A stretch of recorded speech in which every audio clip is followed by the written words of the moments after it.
Bonjour à tous, je suis Fanny de Thérapie Sauvage. J'espère que vous allez bien. Je suis thérapeute en psychologie humaniste, en psychospiritualité. Comme je vous l'ai déjà dit dans un autre podcast, j'ai créé un petit livre oracle qui s'appelle Le petit livre des pensées pensantes.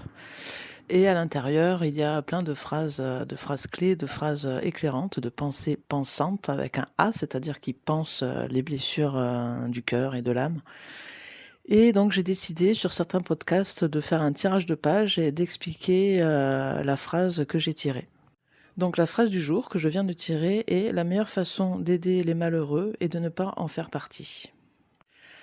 La meilleure façon d'aider les malheureux est de ne pas en faire partie. Alors, qu'est-ce que ça signifie? Alors, ce que ça signifie, c'est que la meilleure façon en fait d'aider les gens malheureux, la meilleure façon d'aider le monde à évoluer est déjà soi-même de ne pas être malheureux et déjà de prendre soin de soi-même.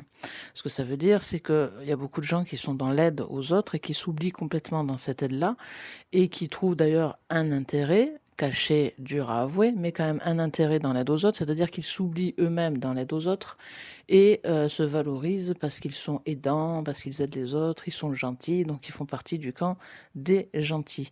Mais ils s'oublient complètement eux-mêmes et souvent dans ces relations d'aide, il peut y avoir des choses assez perverses.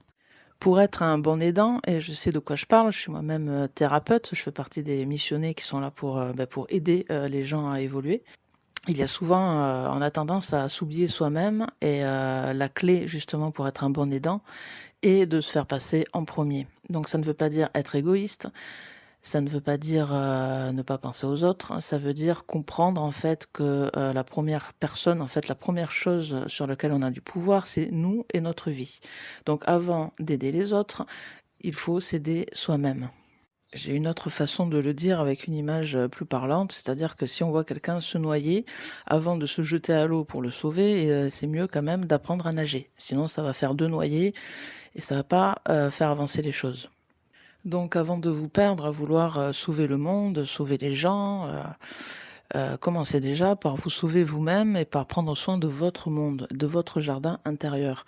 Car en se maintenant nous-mêmes en forme, en ayant un beau rayonnement, en étant quelqu'un de souriant, de bien, qui est en forme, qui est heureux, qui est joyeux, déjà rien qu'en étant ça, même si on n'aide personne concrètement parlant, on aide le monde parce que ça en fait au moins une qui est en forme, qui est rayonnante et du coup qui va pouvoir inspirer les autres et les aider.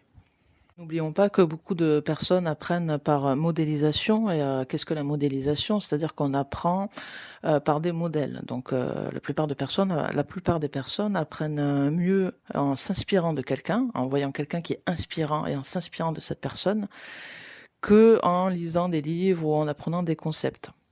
Donc en devenant quelqu'un d'inspirant, c'est-à-dire quelqu'un qui est en forme, qui s'aime lui-même, qui a trouvé la paix intérieure, qui gère très bien son jardin et son monde, c'est là qu'on va vraiment pouvoir aider les gens juste en étant nous-mêmes en fait.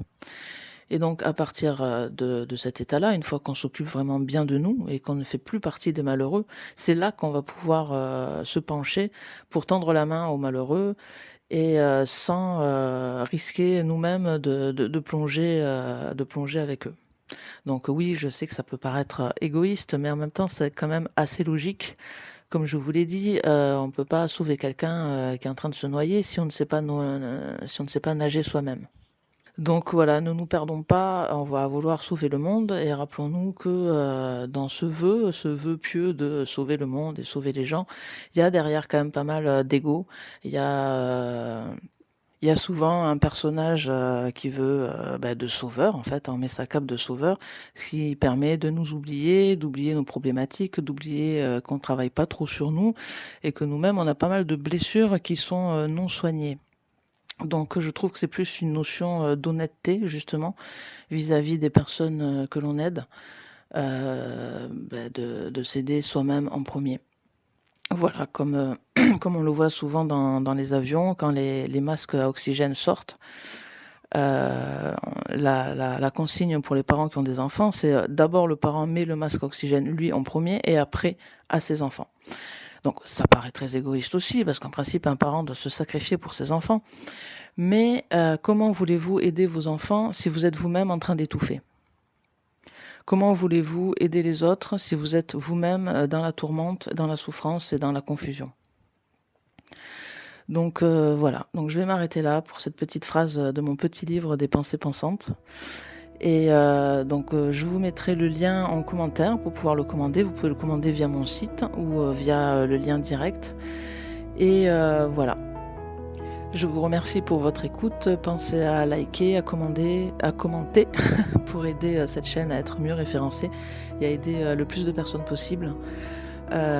Si vous avez besoin d'un accompagnement, n'hésitez pas à me contacter sur therapiesauvage.com. Vous avez toutes les infos en barre de description. Et voilà, encore merci pour votre écoute et je vous dis à très bientôt. Au revoir.